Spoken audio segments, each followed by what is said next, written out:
graças ao Senhor por nós estarmos aqui nesta manhã. Gostaria, por gentileza, que os irmãos acompanhassem comigo a leitura do Evangelho de Mateus, capítulo 24.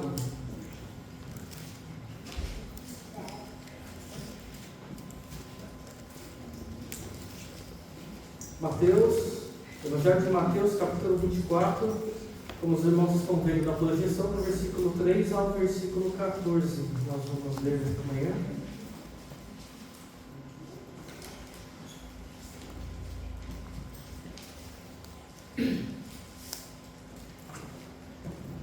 Diz assim nosso texto: Estando assentado no Monte das Oliveiras, chegaram-se a ele os seus discípulos em particular, dizendo: Dize-nos quando serão essas coisas, e que sinal haverá da tua vinda e do fim do mundo? E Jesus respondendo disse-lhes: Acautelai-vos que ninguém vos engane, porque muitos virão em meu nome dizendo: Eu sou o Cristo, e enganarão a muitos. E ouvireis de guerras e de rumores de guerras. Olhai, não vos assusteis, porque é mister que isso tudo aconteça, mas ainda não é o fim. Porquanto se levantará nação contra nação e reino contra reino, e haverá fomes e pestes e terremotos em vários lugares. Mas todas essas coisas são o princípio das dores. Então vos hão de entregar para serdes atormentados, e matar-vos-ão, e sereis odiados de todas as nações por causa do meu nome. Nesse tempo muitos serão escandalizados, e trair-se-ão uns aos outros, e uns aos outros se odiarão. E surgirão muitos falsos profetas e enganarão a muitos. E por se multiplicar a iniquidade, o amor de muitos esfriará. Mas aquele que perseverar até o fim, esse será salvo. E este evangelho do reino será pregado em todo o mundo, em testemunho a todas as nações, e então virá o fim. Amém? Amém. Senhor Jesus, muito obrigado por estarmos aqui nesta manhã diante da Tua palavra. Nós rogamos a Ti e pedimos que o Teu Espírito venha se manifestar em nosso meio, em cada mente, em cada coração, que haja arrependimento, que haja contrição da nossa parte, meu Pai. Nós sabemos que não há nada em nós que se produza voluntariamente diante disso tudo, meu Pai. Por isso nós dependemos essencialmente da ação do Teu Espírito sobre nós.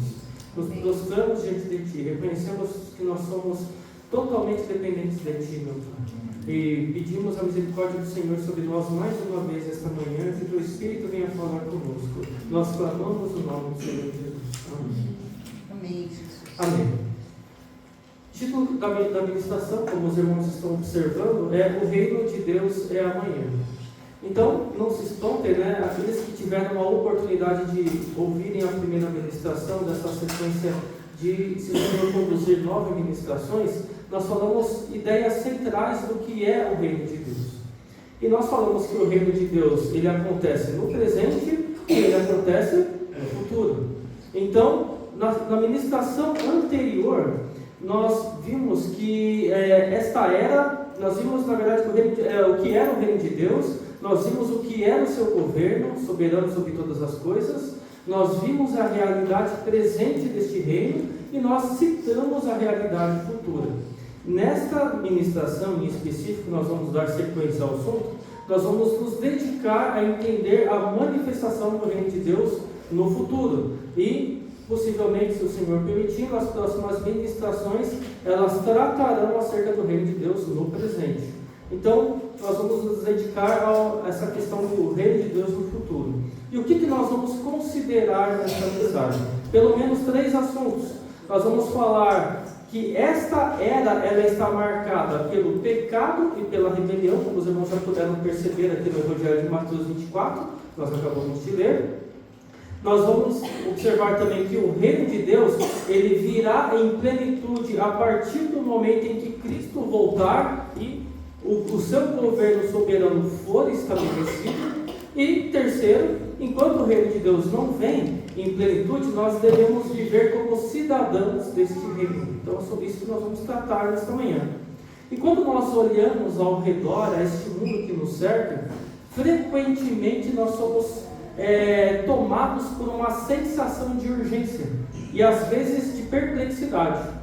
No Evangelho de Mateus, no capítulo 24, os discípulos se aproximaram de Jesus ali no Monte das Oliveiras com perguntas que ecoam, eu entendo que até mesmo em nosso tempo, essas perguntas, né, que fazem parte da nossa convivência. Os cristãos se perguntaram durante toda a história e nós ainda hoje continuamos nos perguntando. E quais são essas perguntas, ou qual é a tônica dessa pergunta? E ela está registrada no versículo 3 que nós acabamos de ler aqui. O versículo de número 3 diz assim: estando assentado no Monte das Oliveiras, chegaram-se a ele seus discípulos em particular, dizendo, olha a pergunta que incomoda a todos nós e incomodou eles também. Dize-nos, quando serão essas coisas? E que sinal haverá da tua vinda e do fim do mundo? Todo mundo, em algum momento, acho que se dedicou a perguntar, Senhor, quais serão os sinais que falam, não, agora se levantou o último Papa, não, agora é o anticristo, agora a gente vê essas coisas. Ou, agora surgiu o Elon Musk, não, agora esse com certeza é o anticristo. Todo mundo fica assim, procurando o anticristo em todo lado. Não, agora surgiu esse falso líder religioso, não, esse é o anticristo. E eu digo particularmente porque eu vivi parte dessa história. No final dos anos 90, começo dos anos 2000, parece que existe uma epidemia de caça ao anticristo dentro da igreja. As pessoas ficavam procurando sinais em tudo quanto era coisa.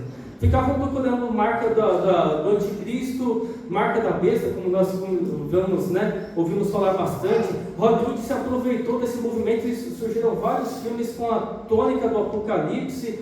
Filmes surgiram sobre a questão da destruição do mundo e tudo mais, e virou tipo, vamos dizer assim, quase que uma moda falar acerca do anticristo. Não era incomum nós participarmos de conferências, às vezes de 2, 3 dias, sobre o arrebatamento, sobre a volta de Cristo, sobre posições escatológicas, sobre quando é que Jesus vem, que o reino, que a grande tribulação vem antes ou vem depois. Nós mesmos recentemente já participamos disso aqui também, mas não que tudo isso não seja importante, eu creio que tem o seu lugar de estudo na nossa vida cristã, mas para compreender tudo o que o Senhor Jesus está explicando com essas respostas aqui, nós precisamos ler o texto com a lente correta, não especular. Sempre quando nós entramos no terreno da especulação, a heresia está de portas abertas para receber a todos que especulam, porque qualquer coisa pode ser qualquer coisa.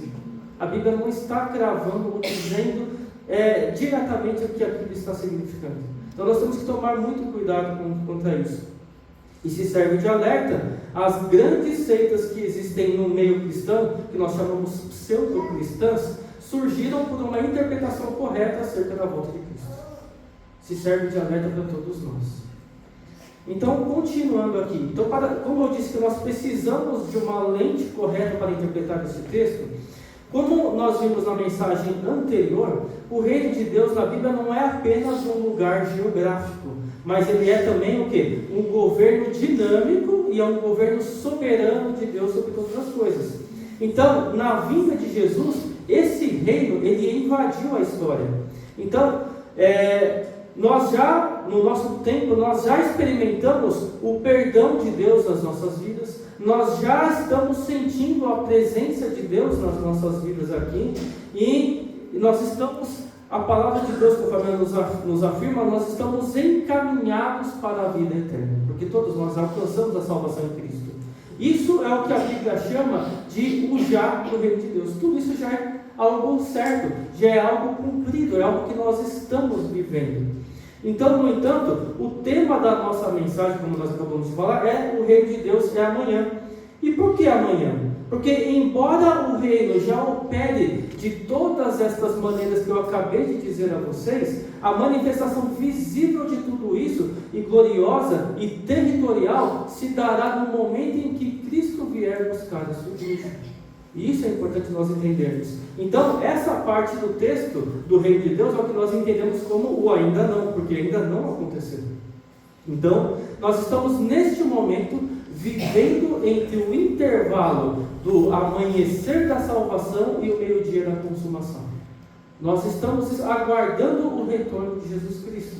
Então, vamos analisar como Jesus nos orienta a viver neste entretempo, dividindo a nossa mensagem em pelo menos 3 verdades fundamentais que eu gostaria de tratar com vocês nesta manhã, utilizando as palavras de Cristo descritas nesse texto, e verdades fundamentais. A primeira é que, se nós pudéssemos dividir esse texto em 3 partes, do versículo 4, que eu lerei a resposta a essa pergunta que foi feita no versículo 3, até o versículo 12, Jesus está preocupado em descrever que esta era está marcada pelo pecado e pela rebelião.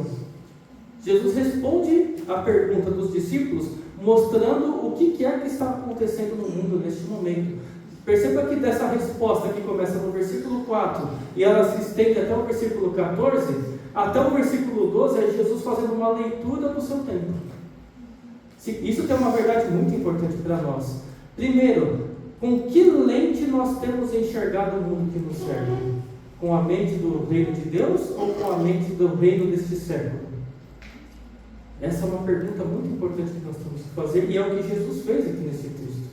A segunda parte do nosso texto, nós vamos falar sobre o versículo 14, e percebam que eu pulei o versículo 13 intencionalmente.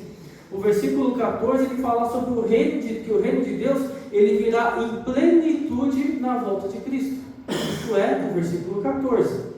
E a terceira parte, nós vamos falar, voltando ao versículo 13, que enquanto o reino não vem em plenitude, como é que nós devemos viver como cidadãos deste reino hoje? E o versículo 13 nos responde esta pergunta também. Então nós vamos nos dedicar a isso nesta manhã. Entrando nesta primeira parte que eu acabei de mencionar aos irmãos, este reino está marcado pelo pecado e pela rebelião. Então, iniciando aqui no versículo 4, para compreendermos a resposta de Jesus dada aos discípulos, nós precisamos entender o panorama dos 2 séculos, ou 2 eras, como o texto costuma chamar, que moldavam a mente judaica daquele tempo. E como é que o judeu entendia o seu tempo? Entre era presente e era vindouro. Era simples assim. Não tinha nenhum esquema, nenhum gráfico, nada para ser explicado. Era algo muito fácil de ser entendido, o que nós estamos vivendo agora e o que nós viveremos no porvir. Simples assim. Então Jesus, na resposta nesse texto, ele não enganava os seus ouvintes. Ele não prometia uma utopia terrena construída pelo esforço humano. Pelo contrário, os versículos 4 a 12 que nós vamos nos deter aqui, revelam o tempo que nós vivemos.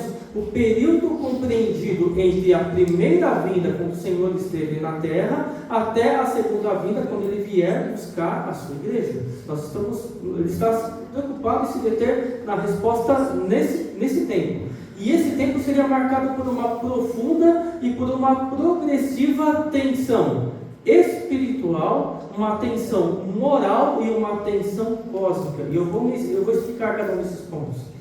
Esta era presente está sob as dores do pecado, está debaixo das dores do pecado e está em uma constante rebelião contra o Criador.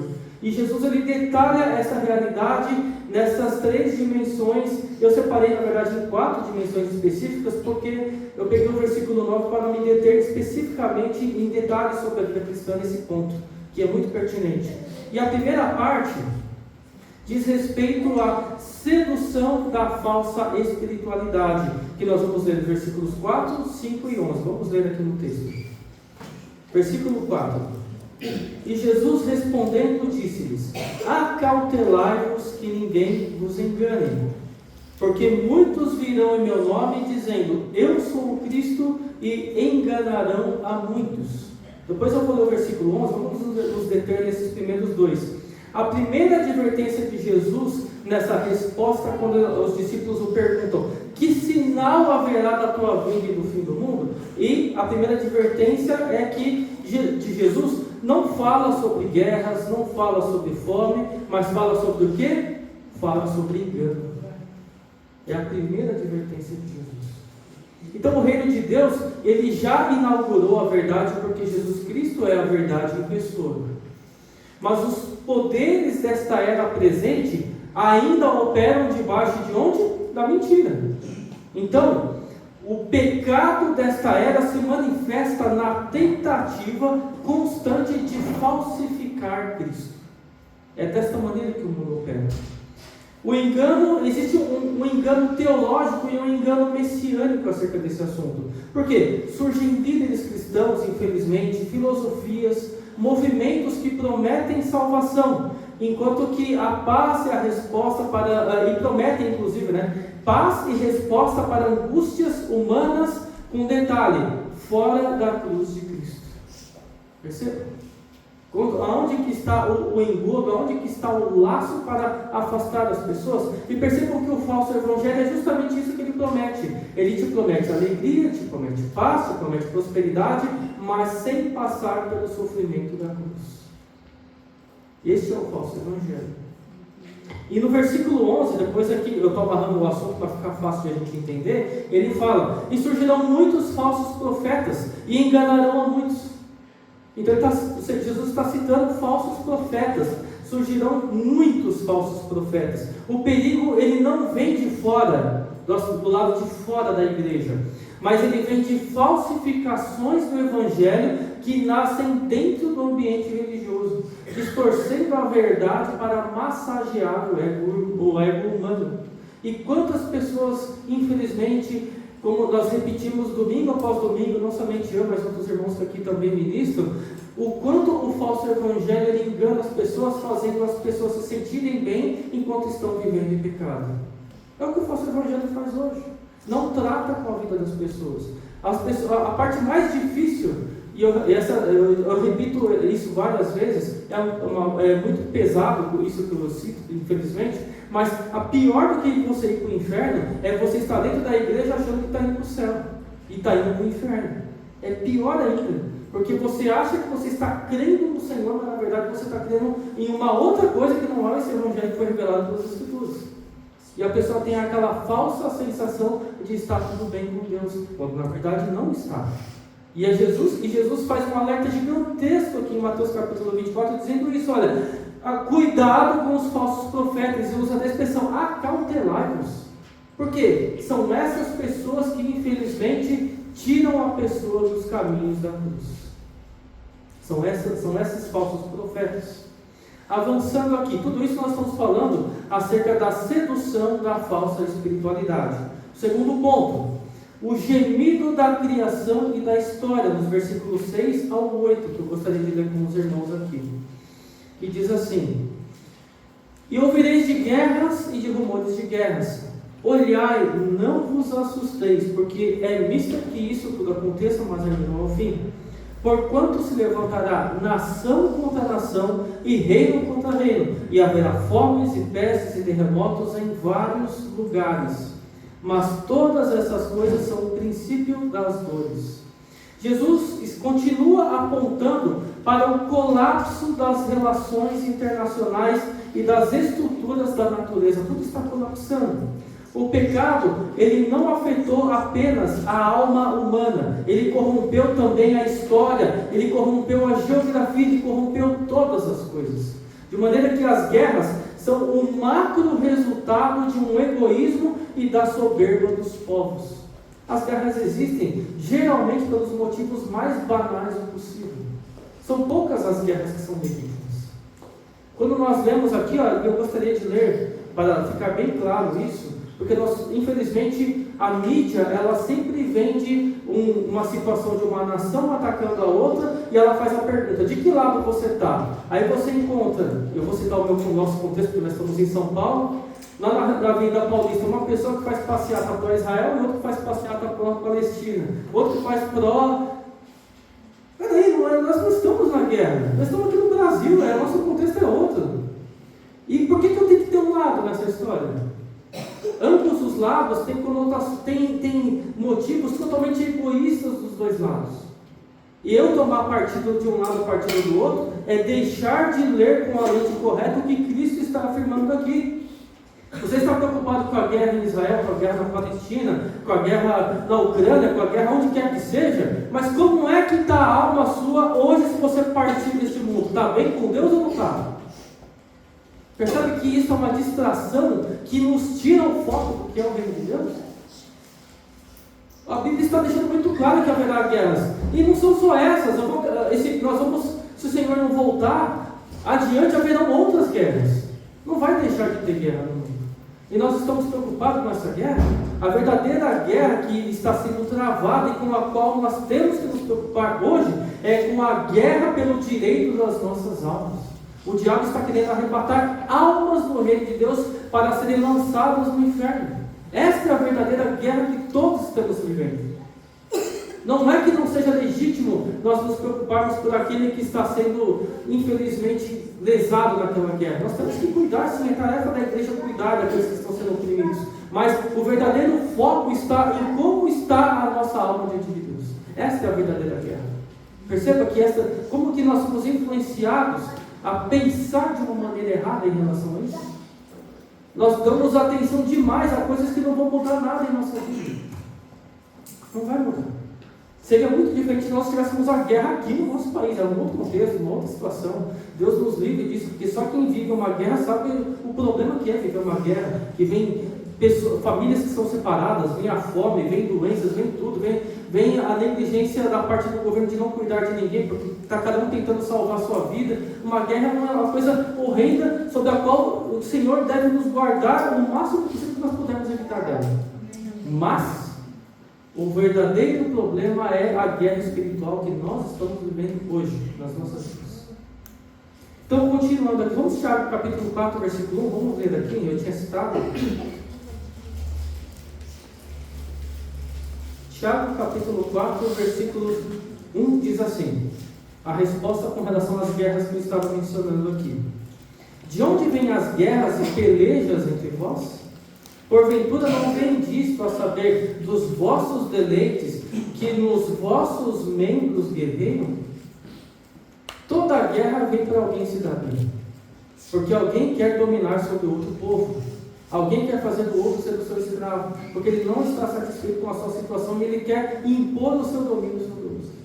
Então, isso vai continuar acontecendo. Se o Senhor não vier nos buscar, nós vamos partir daqui e vai continuar tendo guerra. Isso não vai deixar de existir.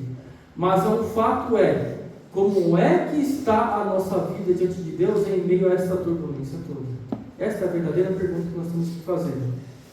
Então, esses desastres naturais, essas fomes, elas refletem o que o apóstolo Paulo, ele cita lá em Romanos capítulo 8, versículo 22, de que a criação inteira, ela geme e suporta dores, suporta angústias até agora. Ou seja, este mundo está sendo destruído, este mundo está sendo depredado, as doenças existem e surge uma pior que a outra cada dia. Tudo isso por causa do efeito do pecado. Isso que nós temos que entender. O pecado está reinando sobre o mundo. E tudo isso é um efeito do pecado. E aí, o versículo 8 nos responde, diante de todas essas preocupações, que todas estas coisas, ele fala o quê? Mas todas essas coisas são o quê? O princípio das dores. Tudo isso. Ou seja, a palavra grega usada aqui é odin, que refere-se ao quê? Especificamente a dores de parto. São como a mulher que está próxima a dar à luz e começa a ter suas contrações, e elas começam lentamente até que chega uma hora que ela se intensifica. E é assim que a dor neste mundo vai acontecer. Nossas dores começam pontuais, até que começa aos poucos atingir um, atingir o outro, e quando nós vamos perceber, nós temos boa parte dos irmãos sofrendo. Tudo isso por conta do quê? Do efeito do pecado que há de uma maneira geral no mundo. Não quer dizer que essas pessoas estejam em pecado, não. Uma coisa não tem nada a ver com a outra. Nós estamos neste mundo fiéis ao Senhor e nada nos impede de sermos assolados pelos males que há naturalmente neste mundo. Ou vamos dizer que não há pessoas que são fiéis no meio dessas nações que estão em guerra. Tem gente fiel ali. Tem pessoas tementes a Deus de verdade. E me permitam dizer, mais fiéis a Deus do que a gente.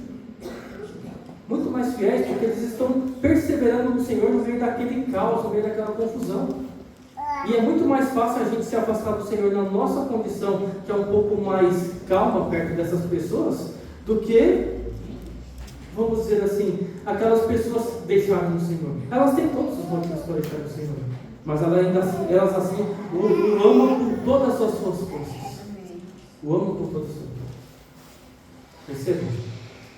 Continuando. Então, essas crises, elas não são um fim em si mesmas. e nem significam que a história ela está sem rumo. Elas são o quê? Contrações que provam que esta era presente, ela está grávida de uma era vindoura. Esta era vindoura está para nascer, está para surgir. Cristo está às portas para vir buscar a sua igreja. Amém. Então, o sofrimento atual, ele aponta para uma necessidade absoluta de um nascimento de um novo tempo.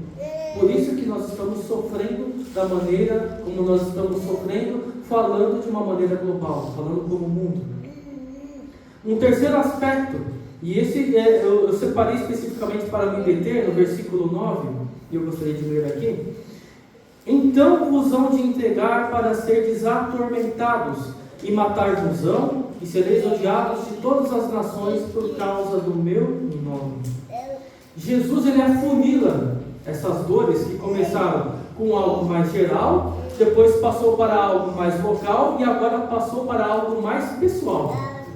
Percebam? A coisa é como se você estivesse no funil. Começou com um problema generalizado no mundo, fomes, guerras, depois chegou para algo mais pessoal, coisas, terremotos, pestes, algo que nos toca, e depois chegou algo para ali, olha, você está sendo perseguido porque você ama o Senhor, é ser atormentado, e tudo isso é direcionado aos discípulos do Senhor. Então a invasão do reino de Deus na história, ela não aconteceu sem uma violenta oposição. Quando o Senhor Jesus surgiu, obviamente, todos aqueles que não se renderam ao Senhor se tornaram uma oposição firme contra os fiéis ao Senhor Jesus, que é a igreja primitiva, como nós conhecemos. Então o reino de Deus, ele introduziu uma soberania divina, um território que temporariamente jaz no maligno. Nós vivemos em um mundo que jaz no maligno, mas aqui, neste ajuntamento, aqui é território de Deus. Amém. Percebe? É como se você estivesse em uma nação que está em guerra e você chegasse em um lugar que tem uma embaixada. Aquela embaixada não é território daquela nação, é território daquela outra nação que está no meio, dentro daquela nação. Então, nós estamos no reino de Deus em meio a um mundo que é território do maligno. E aqui é a nossa embaixada celestial, a igreja de Cristo Jesus. O lugar de nosso refúgio, o lugar aonde se dará a porta de escape. E nós temos que ter essa percepção. Por isso, a reação natural desta presente era, ela é contra a chegada da era vindoura. E qual é o tipo de reação que eles têm? A hostilidade. Todos aqueles que fazem parte do reino vindouro serão tratados por este mundo de uma maneira hostil, de uma maneira dura, de uma maneira perversa. Então o pecado e a rebelião da humanidade, eles não se manifestam apenas em guerras generalizadas ou desastres naturais, mas diretamente, agora falando para o cristão, em um ataque frontal e direcionado àqueles que carregam a identidade do rei, aqueles que carregam a identidade de Cristo. Você carrega a identidade de Cristo, você naturalmente vai sofrer a afronta deste mundo. Não tem escapatória, não tem remédio para essa situação. Essa é uma realidade que você tem que perceber. Não tem como fugir disso. Se você se declarar ao Senhor, você está naturalmente em guerra contra este mundo, contra todas as hostes malignas, contra a maneira como este mundo pensa, como este mundo caminha, como o mundo toma suas decisões. O cristão, ele é totalmente contrário à maneira como este mundo caminha. E nós estamos em uma posição de bater de fato de frente com este mundo, porque nós estamos em pensamentos contrários. Então nós podemos compreender esta exposição desse versículo 9 através de pelo menos 3 verdades solenes. E a primeira aqui é a realidade da tribulação e do martírio. Jesus usa a palavra atribulados aqui na nossa versão, atormentados, né? Que vem do grego tilphis, que significa literalmente ser esmagado, ser pressionado, ser colocado sob aperto. É esta palavra que significa aqui por atormentados. Ele avisa que a fidelidade ao Evangelho cobrará um preço muito alto, chegando a, em muitos casos, no caso de vários cristãos do passado e alguns do nosso tempo, ao martírio. Ao quê? Ao dar a sua vida por Cristo. A história da igreja, perceba que ela não é uma marcha triunfal de aceitação social. Nós estamos aqui concluindo, agora acho que na semana que vem, né, se não falha a memória, nós vamos ter o encerramento do estudo da história da igreja. Será o último estudo que nós teremos aqui. Então, nós vamos perceber que não é uma marcha triunfal que nós observamos na história, mas o quê? Uma estrada pavimentada com o sangue daqueles que não amaram as suas vidas diante da morte. Eles honraram mais o Senhor. Muitos homens e mulheres do passado morreram, derramaram o seu sangue, perderam as suas vidas porque amaram mais o Senhor do que as suas próprias vidas. E esta é uma marca, talvez não seja a realidade nossa aqui presente, mas muitos cristãos demonstram o seu amor por Cristo derramando o seu sangue ainda hoje, perdendo as suas vidas por amor ao Senhor. Isso é uma realidade, e principalmente nos países perseguidos. Existe, numa segunda parte, talvez essa nos atinja mais diretamente, um segundo ponto dessas três verdades, deste versículo, um ódio universal. Perceba que há uma expressão no versículo 9, principalmente aqui no final, que ele fala: e sereis odiados de todas as nações. No versículo 9. O antagonismo ao Evangelho não é uma exclusividade de um regime político. Percebam que as pessoas do nosso tempo, nós estamos em vias de chegar ao pleito eleitoral, querem associar a igreja com determinados partidos políticos.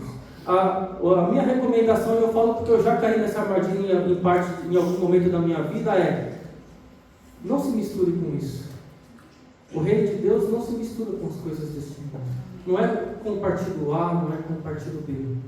O mundo é o mundo. Existem interesses que são totalmente desprovidos de verdade, desprovidos de coisas justas, tanto do lado A quanto do lado B. São pessoas ímpias que estão ali na frente. Existem aqueles que são menos piores, nós poderíamos dizer assim, nós temos que fazer esse julgamento, mas separem o reino de Deus de todas essas coisas. Uma coisa não tem nada a ver com a outra. Você talvez pode ter um candidato que você se afeiçoe ou que concorde com aquilo que ele luta pelos direitos que você concorda, mas muitas vezes ele é um ímpio ou ele não concorda com a totalidade daquilo que a Bíblia afirma. Em algum momento você vai se desapontar com ele. Por isso nós não temos que colocar a esperança nessas coisas. Percebe? Sempre nós seremos desapontados por este mundo. Então, meus irmãos, o nosso parâmetro, o nosso padrão de julgamento são as Escrituras. Mesmo aqueles que se dizem cristãos, infelizmente, também nos desapontam quando estão nesses pleitos eleitorais. Quantas pessoas tomam decisões que vão totalmente contrário àquilo que a Bíblia afirma, e o camarada, às vezes, eu falo camarada, quer dizer, o homem, pode ser a mulher, está lá e se diz cristão, se diz um evangelho que toma uma decisão totalmente contrária àquilo que a Bíblia fala. Meu Deus, como é que aquela pessoa pode fazer isso? Ele não é crente. E a primeira pergunta para nós: por quê? Porque nós estamos colocando a esperança neste mundo. E este mundo, como nós estamos acabando de ver aqui, só vai de mal a pior. Nós temos que lutar pelos nossos direitos, colocar as melhores pessoas ali, inclusive isso faz parte da mordomia do reino. Mas a nossa esperança não está nisso. A nossa esperança está onde? No amanhã. Está no porvir. No reino eterno de glória do nosso Senhor Jesus. Amém? Então, continuando aqui, o sistema deste mundo, em sua totalidade rebelde, esse sistema deste mundo, ele rejeita, vamos dizer assim, os valores do reino de Deus. Então não adianta nós esperarmos que o mundo respeitará nossas decisões individuais no sentido de temor da palavra de Deus. Nós constantemente seremos colocados contra a parede na escola, no trabalho, no meio da nossa família, aonde quer que você conviva, com pessoas que têm valores diferentes daqueles que são os cidadãos do reino, e nós seremos intimados, colocados contra a parede, a nos conformarmos àquilo que eles querem que a gente se conforme. Mas a nossa tarefa é o quê? Não se conformar, sair de lado, fugir, correr do pecado, deixar de lado. Nós somos inimigos do pensamento desse século. E, infelizmente, muitas vezes, amar o Senhor é caminhar sozinho neste mundo. É não caminhar junto com a multidão que está caminhando pelos caminhos de uma eternidade sem o Senhor. Muitas vezes é caminhar sozinho. E quando eu falo caminhar sozinho, muitas vezes inclusive diferente do caminho dos falsos cristãos, inclusive. E existem muitos falsos cristãos que caminham nos passos deste mundo também. E se o camarada diz que tem a mesma bandeira que você, mas na verdade não tem um. O reino dele é outro. O seu reino é esse reino aqui, o reino do Senhor, o reino do porvir. Então, o mundo, ele tolera qualquer religiosidade, desde que ela não proclame a exclusividade da soberania absoluta de Jesus Cristo sobre todas as coisas. Você colocou Jesus na história, o mundo já se afasta. Opa, com isso eu não concordo muito. Entendeu? Mas a gente até tolera vocês cantar um hino legal. Agora a gente vive debaixo de uma cultura evangélica, que qualquer pessoa se declara evangélica.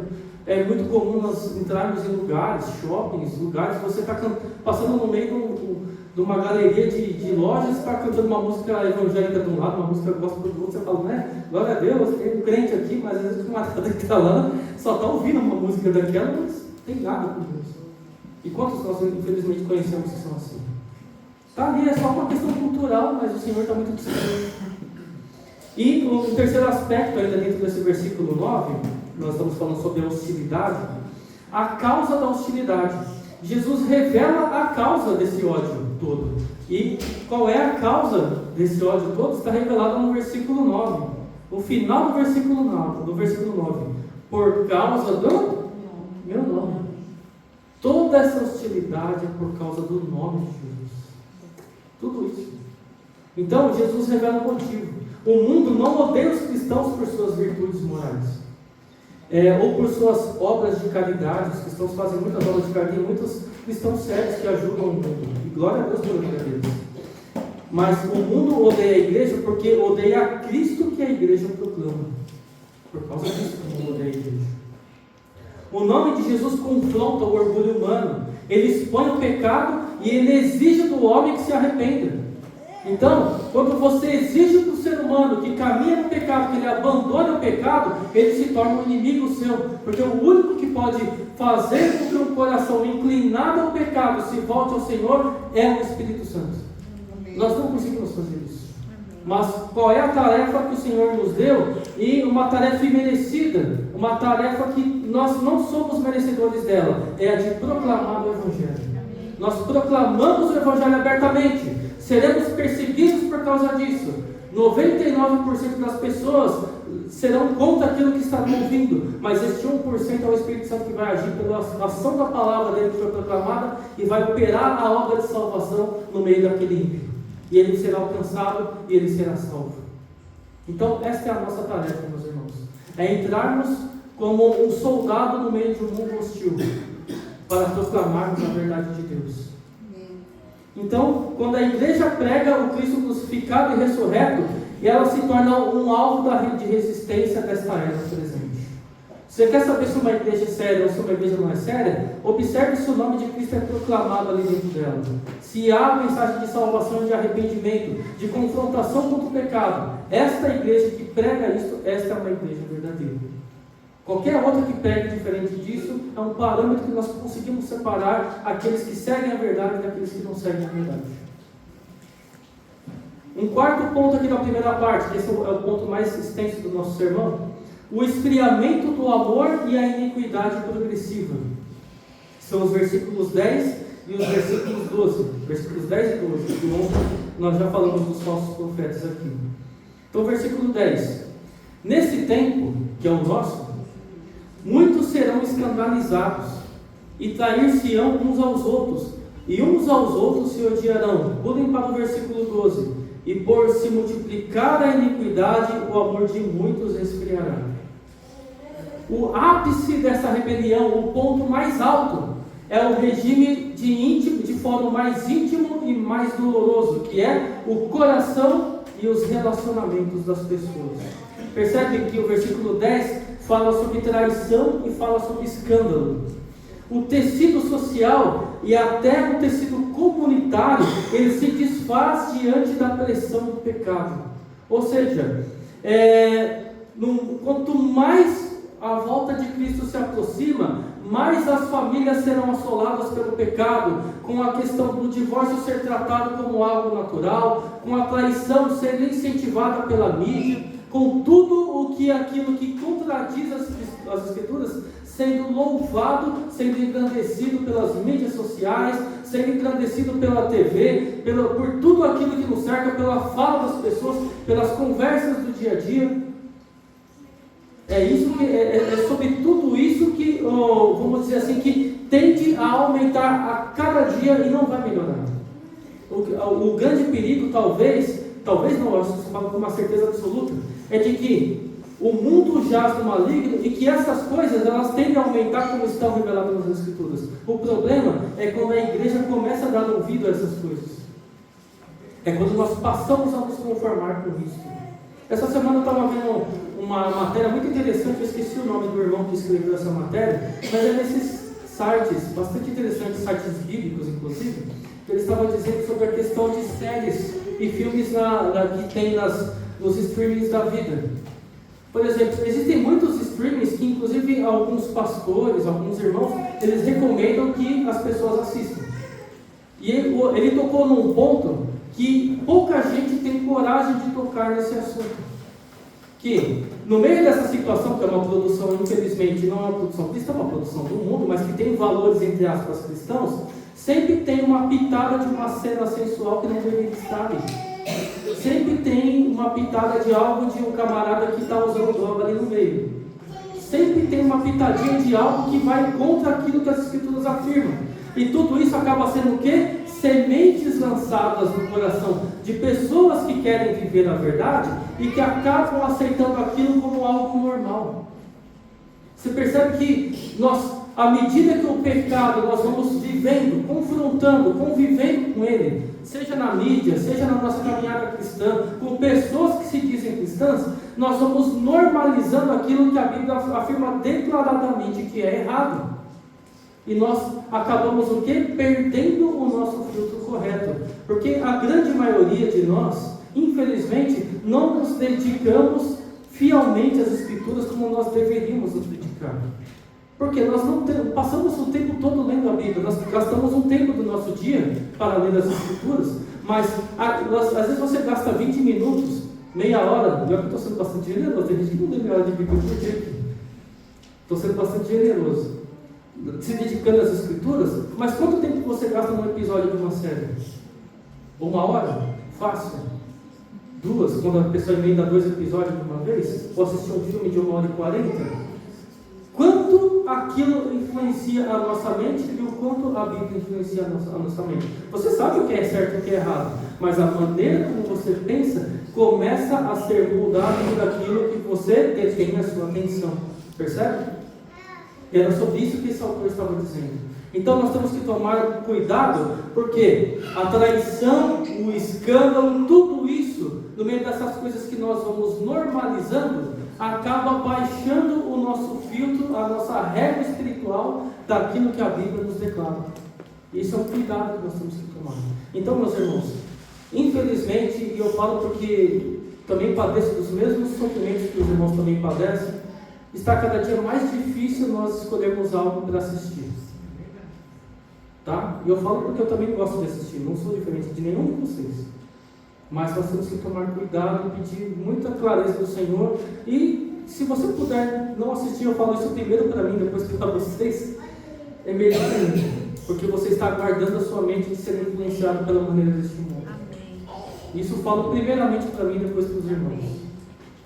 Percebam? Então, percebam que isso tem uma ligação. Nós estamos falando de multiplicação da iniquidade. O texto fala aqui, olha, o termo por aí, iniquidade, que é usado aqui no versículo 10, ele fala que é a palavra grega anomia, que é literalmente a vida sem lei, ou o desprezo absoluto pelos mandamentos de Deus, que é o que esse mundo vive. As pessoas vivem desprezando os mandamentos de Deus. E normalizando, e os cristãos, e começando por todos nós, acabamos por normalizar aquilo que nós não deveríamos normalizar. E aí o versículo 12 nos dá o termômetro espiritual para tudo isso. E por se multiplicar a iniquidade, o amor de muitos esfriará. Então, à medida que a sociedade se afasta dos absolutos de Deus, a consequência direta desse afastamento de Deus é o quê? É o congelamento da empatia, da compaixão, do amor sacrificial. Então, a maior tragédia da nossa era presente não é a destruição física provocada pelas guerras, mas a destruição moral provocada pela ausência do amor. Porque nós acabamos normalizando o pecado que nós não deveríamos normalizar. Quando nós nos aproximamos de Deus, nós reconhecemos o tamanho da miséria do ser humano, e primeiramente a nossa, e nós nos compadecemos daquele que está em fraqueza. Nós nos compadecemos daquele que está vivendo no pecado da prostituição, daquele que está vivendo no pecado da bebedeira, das drogas, ou aquele pecado da inconstância na fé, aquele cristão que caminha a caminhos trôpegos, e você, em vez de criticar, você é o primeiro que vai lá, abaixa as suas costas para que ele monte e ele caminhe, e você ajude ele a caminhar, porque ele está com dificuldade de caminhar. A tarefa da igreja não é condenar os que estão fracos, é ajudar e carregá-los no caminho enquanto ele está se restaurando de suas feridas. Percebam? E como isso é difícil, meus irmãos? Como isso é difícil? Porque coisas legítimas nos roubam esse tempo. Nós gastamos muito tempo preocupados com o nosso trabalho, com nossos afazeres, com nossas coisas legítimas da nossa casa, e acaba não sobrando tempo para nós nos cuidarmos uns dos outros. E a gente acaba sofrendo. Todos nós, de uma maneira conjunta, por causa disso.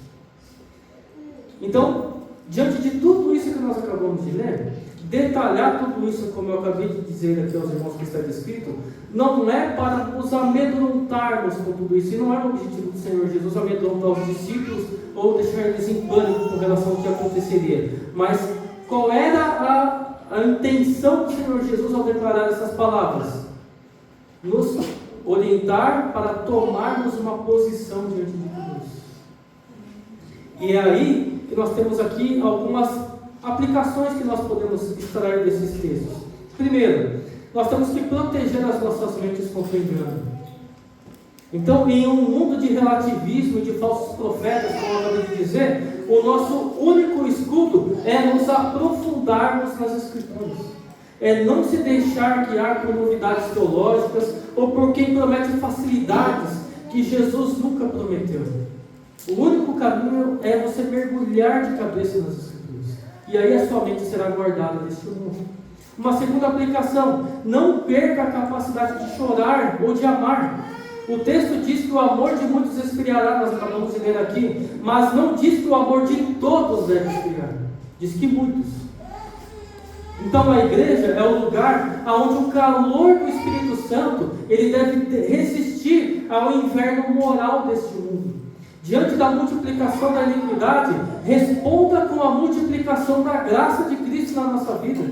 Responda com o perdão, responda com o serviço ao próximo, responda com o serviço ao nosso irmão, amando, chorando por ele, orando ele, indo buscar aquele que está afastado do Senhor. Uma terceira aplicação: mantenha a perspectiva correta diante das coisas. Quando nós ligarmos a televisão, olharmos as redes sociais e nós vemos caos político, violência, decadência moral, nós não devemos entrar em desespero, mas lembrar-se das palavras do Mestre que foram ditas nesta passagem, que são o quê? Tudo isso são dores de parto. São dores de parto. O sofrimento deste mundo, ele não é o estertor da morte e da morte da história, mas ele é o quê? Ele é um prenúncio de que o reino de amanhã está batendo a nossa porta. O reino está às portas, meus irmãos. É aonde é que nós estamos com os nossos olhos? Neste mundo ou no porvir? Certo? Quando nós olhamos para frente, o mundo pode estar acabando à nossa volta. Nós não estamos nos importando com isso. Nós estamos olhando da eternidade com Cristo. E aí nós vemos agora no versículo 14.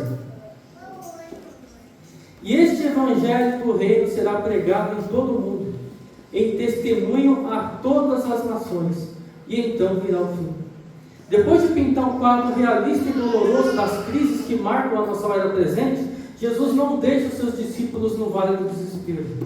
Ele introduz uma reviravolta teológica e histórica crucial nessa passagem. Então, para compreender o peso dessa afirmação, nós temos que entender o que significa o ainda não que está descrito aqui do reino de Deus.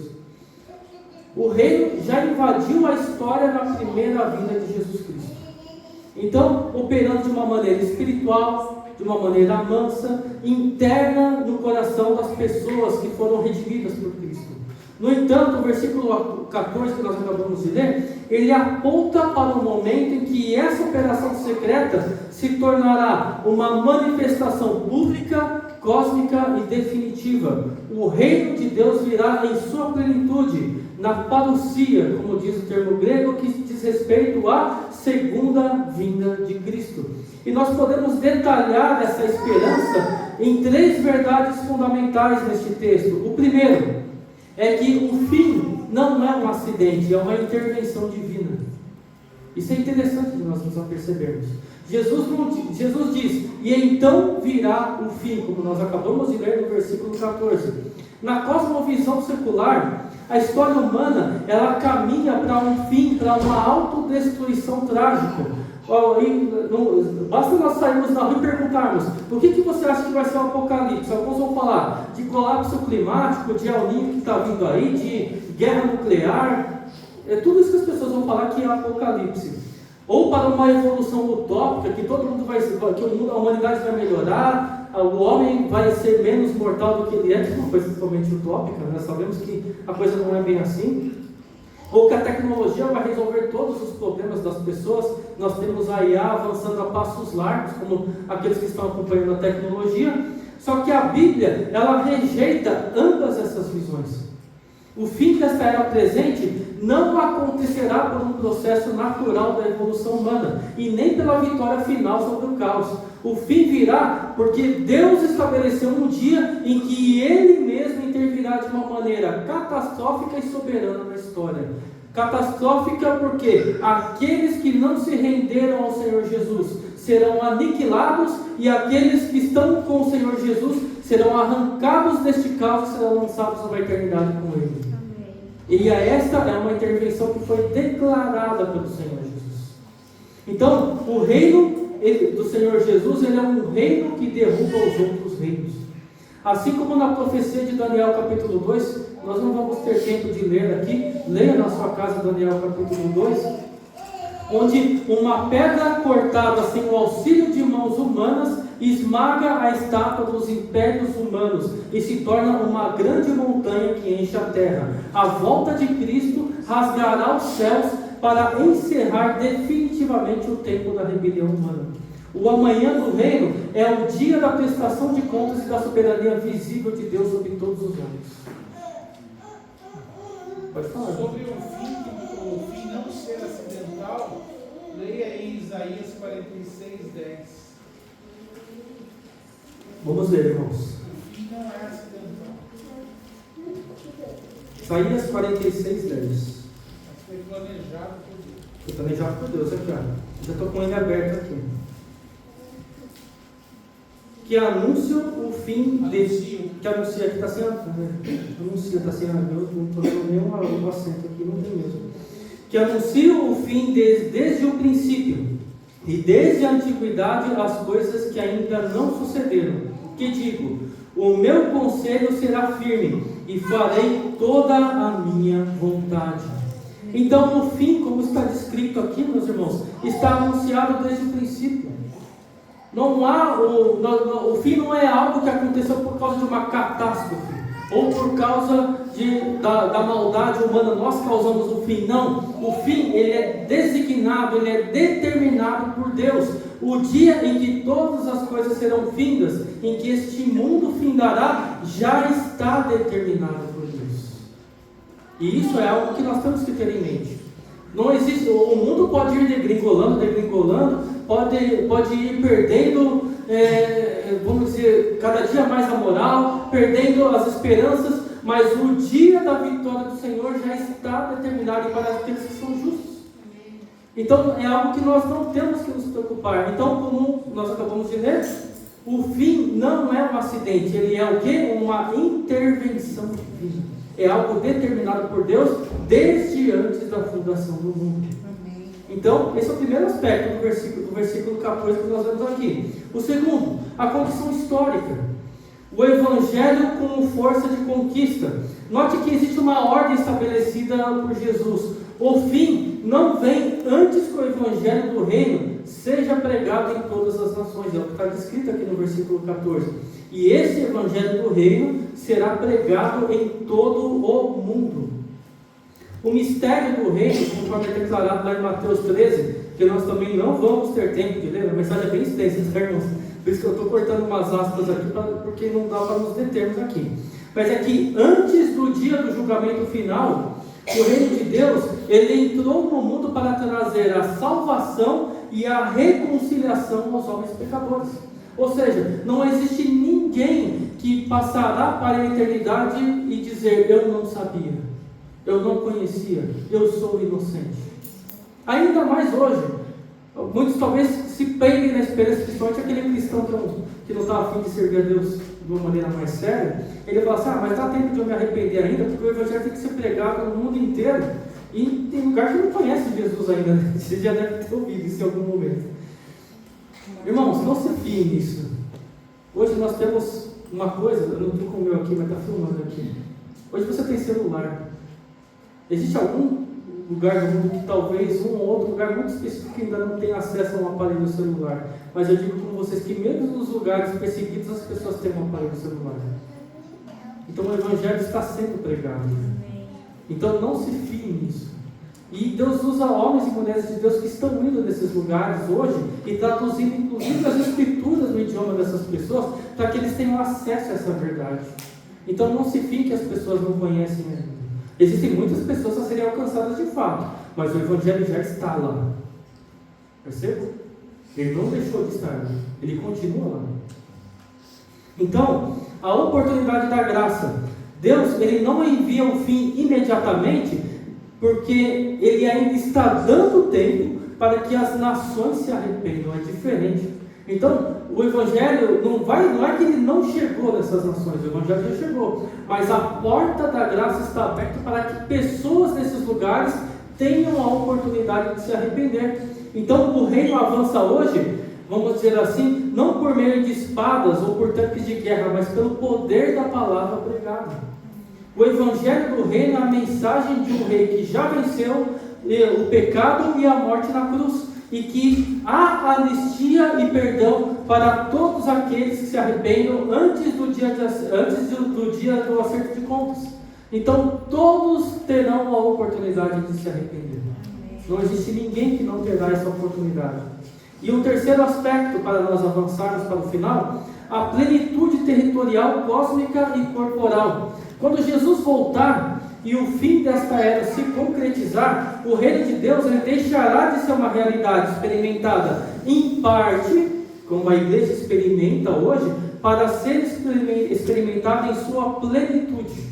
Nós pisaremos neste reino, nós veremos o rei assentado no trono, nós veremos o mundo deste reino vivendo debaixo das leis deste Senhor, onde não haverá sol, onde não haverá lua, aonde a luz deste reino resplandecerá no trono.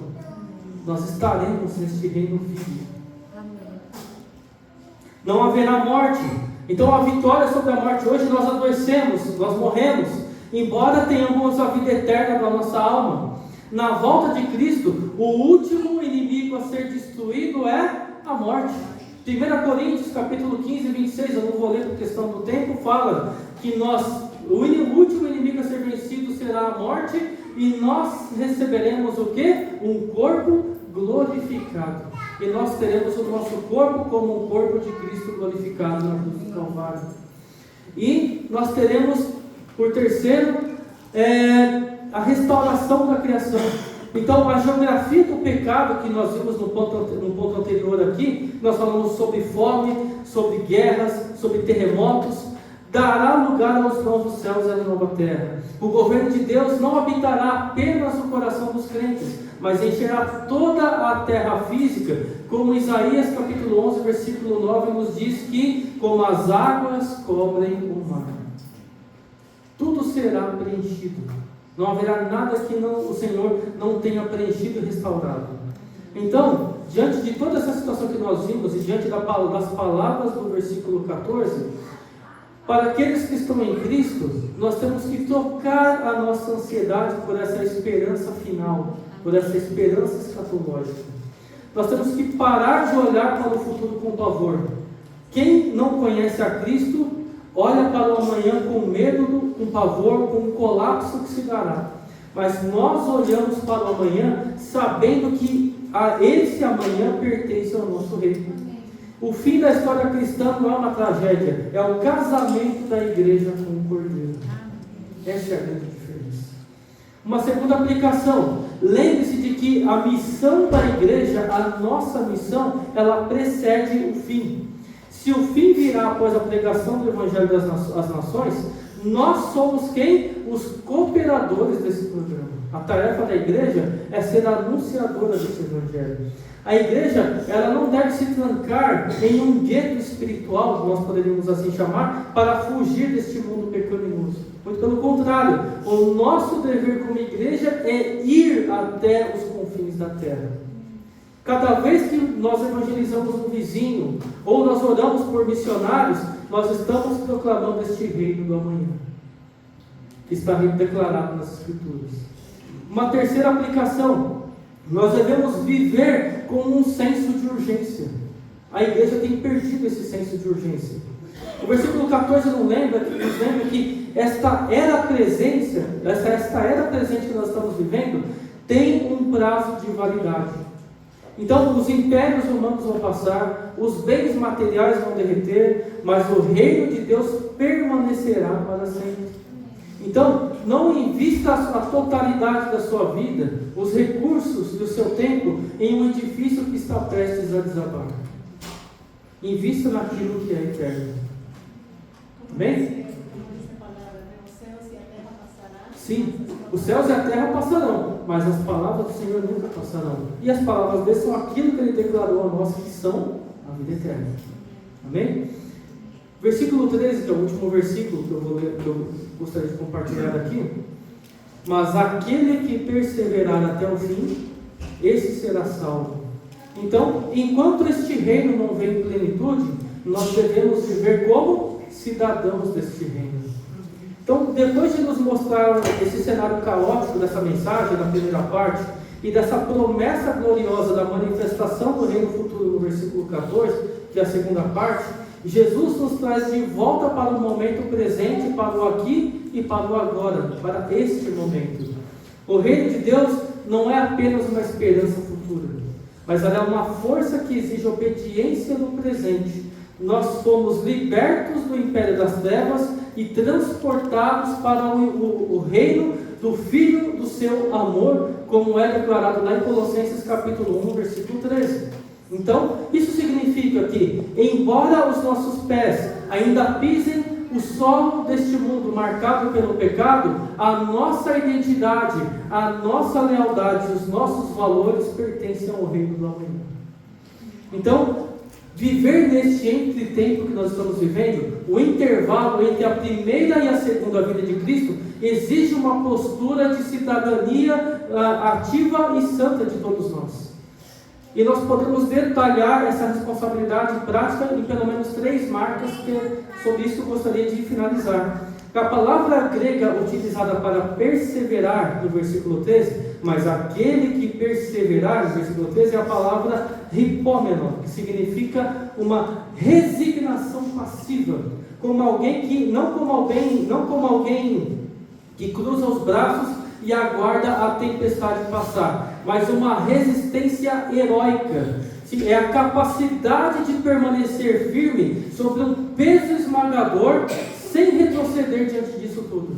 É como aquele soldado que está com... Pense naquelas guerras romanas, que tinha um escudo que era maior do que ele fincava no chão, ele ia atrás, e quando dava a brecha, ele ia com a espada, ou ele ia com a flecha, e ele está naquele campo de batalha sendo resistente. Essa é a vida do cristão neste mundo. Nós estamos em um ponto de resistência. Nós somos aqueles que o Senhor está vindo buscar. É esta palavra que está sendo dita aqui. Mas aquele que perseverar, é aquele que não retroceder. O calor da guerra está apertando, o inimigo está vindo para cima, mas eu não vou mudar a minha posição diante de Deus. É permanecer. Isto é perseverar. É a postura de um soldado que mantém a sua posição na trincheira, mesmo debaixo de um fogo cerrado. E aí vem o teste de autenticidade, que a perseverança é a prova de que o reino de Deus habita em nós.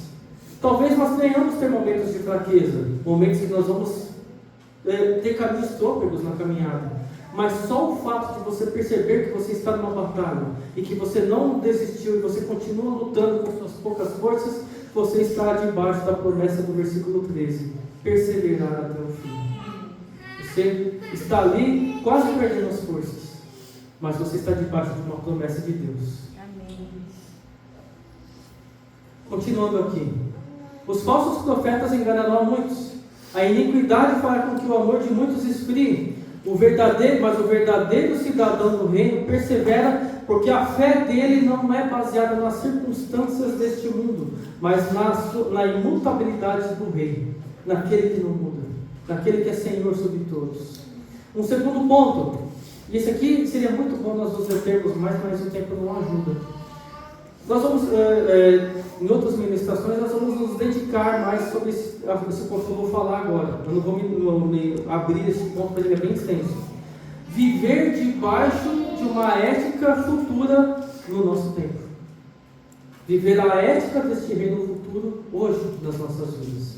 Então, qual é a ética que fala sobre... Qual é essa ética que eu estou falando a vocês? Ela está declarada lá em Mateus, capítulos 5, 6 e 7. São 3 capítulos. Que justamente o sermão do monte, que diz respeito à ética deste reino, ou de quem faz parte deste reino. Diz respeito aos valores deste reino, que foram dados não para uma era utópica futura, mas esses valores eles devem ser vividos hoje, no nosso tempo, em meio a este mundo corrompido. Então, há um contraste com esse mundo. Enquanto esta era presente, ela é marcada pelo egoísmo, pelo ódio, pela traição, como nós vimos nos versículos 10 ao 12, o cidadão do reino, ele deve manifestar o seu amor sacrificial pela verdade e deve exercer mansidão diante deste mundo. Nós temos que amar aqueles que estão nos afligindo. E como isso é dolorido para nós, irmãos. Como é difícil amar alguém que te persegue no trabalho, alguém que te persegue na escola, um familiar que a todo tempo te tira a paz. E é o mandamento de Deus daqueles que fazem parte deste reino. Uma comunidade alternativa. A igreja ela existe para ser uma colônia do céu, aqui na terra. Se o reino de amanhã será livre da injustiça, da dor, do racismo, da mentira, a igreja de hoje ela deve lutar ativamente para ser um espaço onde a justiça de Deus ela é praticada, aonde o necessitado ele é acolhido e aonde a verdade ela é soberana. Nós antecipamos a cultura da manhã hoje aqui no nosso meio, através da nossa conduta diária. E um terceiro aspecto, a certeza do resultado. Nós estamos debaixo desta batalha no versículo 13, mas nós temos a certeza do resultado que está declarado no versículo 13: esse será salvo. Jesus vincula a perseverança à nossa salvação final. É crucial entender esse equilíbrio teológico aqui. Nós não somos salvos pela nossa perseverança. Por quê? Porque isso seria salvação pelas obras. Mas nós somos salvos para perseverar. Essa é a grande diferença. Porque você é um salvo, você persevera. Essa é a grande diferença. Perseverança é evidência de salvação. Exatamente. Ela é um fruto indispensável e a evidência visível de que nós fomos regenerados pelo Espírito Santo. É disso que nós estamos tratando. Então, aqueles que pertencem ao reino da manhã recebem esse selo, esse penhor do Espírito Santo hoje na sua vida. Efésios capítulo 1, versículo 13 e 14. Eu nem vou ler, mas isso aqui daria só uma pregação só sobre isso. Só sobre Efésios 1, 13 e 14, sobre o penhor da nossa salvação, que é o Espírito Santo. É um outro aspecto gigantesco da graça de Deus aqui.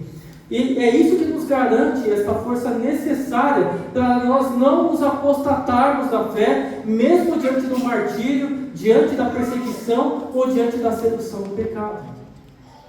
Então, Mateus capítulo 24, versículo 13, que nós acabamos de ler, se traduz na nossa rotina prática enquanto nós aguardamos o reino do amanhã. De que maneira nós fazemos isso? Avaliando aquilo que está à nossa volta. De que maneira o mundo ao nosso redor, ele está congelando espiritualmente, falando, através da indiferença, através do egoísmo.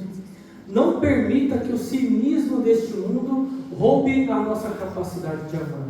Cidadãos do reino reagem à injustiça com misericórdia, ao ódio com perdão, à dor do outro com a solidariedade. Se o seu amor está esfriando, a única maneira de corrigir este amor é nós nos voltarmos para a cruz. É desta maneira que a nossa sensibilidade é corrigida em meio a este mundo. Uma outra aplicação, nós não devemos negociar os valores do reino por vantagens temporárias. Às vezes, para sobreviver ou para prosperar nessa era presente, o mundo nos pressiona a usar mentira, o suborno, a fofoca, a desonestidade. Mas lembre-se, nós não pertencemos a esse sistema falido desse mundo. Nós não pertencemos a isso. Então, isso é uma orientação de Deus a nós sermos íntegros nos nossos negócios, a sermos fiéis no nosso casamento, sermos verdadeiros em nossas palavras. O nosso padrão de vida, ele é ditado pelo tribunal de Cristo, por aquilo que Ele nos dará como recompensa quando nós estivermos ali no Bema, não um tribunal de inquisição, de condenação, mas um tribunal para nós sermos agraciados, premiados por aquilo que Ele prometeu a todos nós. Não pelas conveniências do momento. E uma terceira e última aplicação, nós devemos encontrar descanso na fidelidade de Deus. Então a ordem para perseverar, como eu disse, de um soldado em um campo de batalha, com a palavra ripômeno, ela pode parecer bastante pesada, é dura, é dolorida. Mas lembre-se que aquele que começou a boa obra, ele é fiel para completá-la em nós até o dia de Cristo. Filipenses capítulo 1, versículo 6 nos fala sobre isso. Então, nós não caminhamos sozinhos. O poder do reino do amanhã já está operando em nós hoje, através do Espírito Santo, capacitando o nosso coração a resistir, a perseverar e a vencer debaixo da autoridade de Cristo. Amém? Então, o reino de Deus, ele já começou. Se você crê em Cristo, o poder desse mundo, ele vindouro, desse mundo que está por vir, ele já tocou a sua vida, ele já tocou as nossas vidas. Ele transformou a nossa mente e já perdoou os nossos pecados. No entanto, o ponto alto desta jornada, a nossa redenção completa e a restauração de todas as coisas ainda não aconteceram. Quando é que vão acontecer? No reino de Deus que é amanhã. Está vindo aí, está diante de nós.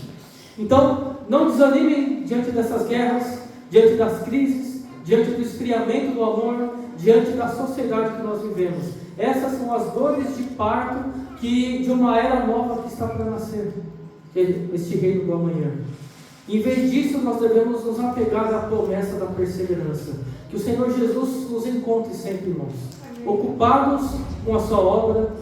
Que o Senhor Jesus nos encontre pregando o Evangelho, a tempo e a fora de tempo, sabendo que o nosso trabalho do Senhor não é vão, e que as luzes da eternidade já começaram a despontar no horizonte da história. Então, a palavra que nós temos de dizer diante de tudo que foi falado aqui é: Maranata, hora vem, Senhor. Que Ele venha nos buscar o quanto antes. Amém? Que Deus nos abençoe nesta manhã. Amém.